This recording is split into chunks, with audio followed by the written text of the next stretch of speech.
Finally, that brings us to our third play with the Bollinger Bands. We call it the reversal. Now, you know, Bollingers are really great for showing various phases of the trend. The squeeze play helps us at the beginning. The trend tray helps us at the beginning and during the middle of the trend. The reversal is really great because it helps us see when that swing and when that trend is coming to an end. Now, what's interesting about the reversal is a lot of people dismiss this picture that we see in the Bollingers, but oftentimes if you use it right, it can actually be one of the most profitable trades because it can provide one of the greatest risk rewards. So let's see what we're talking about here. So as we think about the reversal trade, the easiest way to think about this is it anticipates a trend reversal, both a swing reversal and a full-on trend reversal, and it provides one of the best opportunities for a high risk reward trade. Now here's a distinction for you. With the reversal trade, we are selling weakness at the upper band and we are buying strength at the lower band. This is a distinction that's different than the squeeze and the trend trade. With the squeeze and the trend trade, we were buying strength at the upper band and we were selling weakness at the lower band. Here we're flipping it upside down. We're selling at the upper band and we're selling when there's other signals that are telling us it's weak, and we're buying at the lower band when, again, there's signals that are telling us that it's strong. Now, what kind of signals am I talking about? Well, it could be fundamental signals. More likely, the one I like to use is your oscillators. So I will typically use a stochastics oscillator to help confirm this, but you could use other oscillators as well, which we'll look at here in a few minutes here. So let's look at some rules for the reversal trade. At the tag of the upper band, when the trade gets up to the upper band, we're looking to short, or in other words, to go bearish. So you could short the stock, or you could buy puts, you could do any other type of a trade you want. That's a bearish trade. But at the upper band, you're looking for a bearish trade, and here's what we're looking for.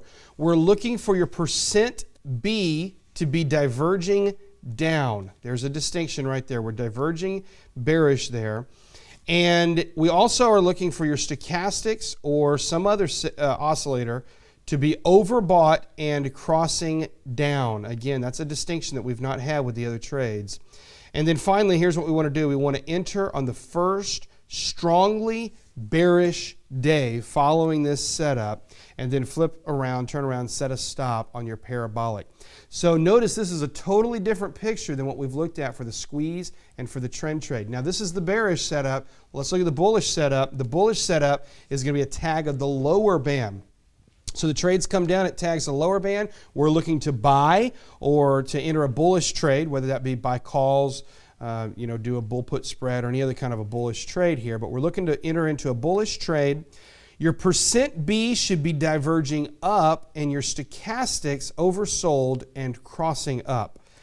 And then finally, we're going to enter on the first strongly bullish day, and of course flip around and set a stop based on your parabolic. Now I specifically tagged the stochastics as one of the indications to help confirm this trade. I've done that because most of our viewers here are going to have already a basic understanding of stochastics, first of all. Secondly, it's one that I really like to use, and it works really well. You can use other signals as well. If you find a signal with a MACD that you like, I find that one lags a little bit more, but if you find one that you like, you could use that. Maybe you like the commodity channel index. Any of the good oscillators that give you good overbought signals, if you see them setting up with this setup, you could replace that stochastics chunk with it. Also, you could use this with some fundamental analysis. If you see strong fundamentals and you're at the lower band and you see some of these signals setting up and the fundamentals are really strong, that's a great buy opportunity. Or vice versa, if you're at the upper band, you see some of these signals setting up and you've got really weak fundamentals, that would be a good shorting opportunity. Really, the idea here is that you're buying at the lower band when you've got a lot of strength showing up, and you're selling at the upper band when you've got a lot of weakness showing up. However you come at that strength or weakness, whatever you use to get there, that's going to be up to you, and you can plug that into your own trading system there. Let's take a couple of examples and notice what we've got. Notice that we were pushing outside the band. You see it looked very strong, and then it starts to come inside the band, and look at the confirmation we've got. Your percent B is diverging down. So this is a natural setup here. Your stock is going higher, percent B is diverging down, and we're overbought, crossing bearish on your stochastic. So we want to short on the first strongly bearish day, which was this black candlestick you see on the right side here. and you want to cover your trade or exit the trade at the lower band. That is the reversal trade. Now in this setup, the reason it becomes such a profitable trade is it has a good risk reward. You're getting in at an extreme and you're trading to a specific target. So look at how this worked. If we use the whole system that I just shared with you, use your parabolic stop. You see that little dot right there? Every one of your charting software should give you the dot in the same spot. And when you see that dot, that's where you're going to set your stop right there. So in this case, that stop would be at 71.14. Our entry was about $68. Our target, 61.16. Now, this target, when we got into the trade, would have actually been lower, but of course, those bands are coming closer and closer. So when we finally got there, it was 61.16. And so had you done this trade with those entry and target and stop setups there, our risk reward would be $6.84 to a $3.18 risk. That's a little bit better than a 2-to-1 risk reward. If you do that with a put option, that's going to work out really, really well. You can do it with a stock trade as well. There's a lot of ways you could do this, but the idea here is it's a good risk reward trade. It's a high probability trade because we had that weakness at the upper band, and that sets you up for the trade to reverse and to go the opposite direction, as we saw here on this Alaska Airlines trade. Let's take another example here. This is on Halliburton, and I've got two pictures that I want to share with you here. Let's start with the one in the middle. You see where it says, yes, this is the confirmation. We've got a strong bullish move here, and then we start to see the weakness coming in. We're at the upper band. There's the tag of the upper band in the face of bearish divergence on your %B and your stochastics crossing down. This is a really good trigger right here. This one is very consistent. I've tested it. I've worked with it a lot. It's a very consistent setup that I'm showing you right here. And you short on the first strongly bearish day. If you want to add one more level of confirmation, take a look here and notice you've got an evening star candlestick reversal. So there's one more level of confirmation that, hey, this thing's really running out of steam. At the upper band there, you ride it down to the lower band, and here you have two opportunities. You could cover initially at about $52, and if you just walk the band down, it finally starts pulling away from the band down here around $48.50, $49. So again, you had a really good risk-reward trade. Now let me contrast this with another picture, and this is the one that's on the left where it says no. Take a look here. We're pushing into the upper band, but we do not have divergence on %B, and our stochastics are not even overbought yet.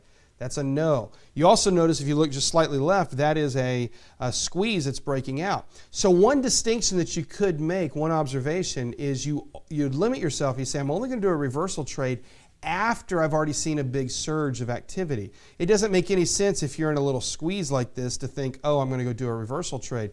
Then you're looking for a head fake, not a reversal. The reversal is going to come after some momentum. If you look at this picture, you see we had the breakout here. We had a little trend trade for about a month or so, and then there's the reversal signal. That's the one you want to take. That's the one you're looking for.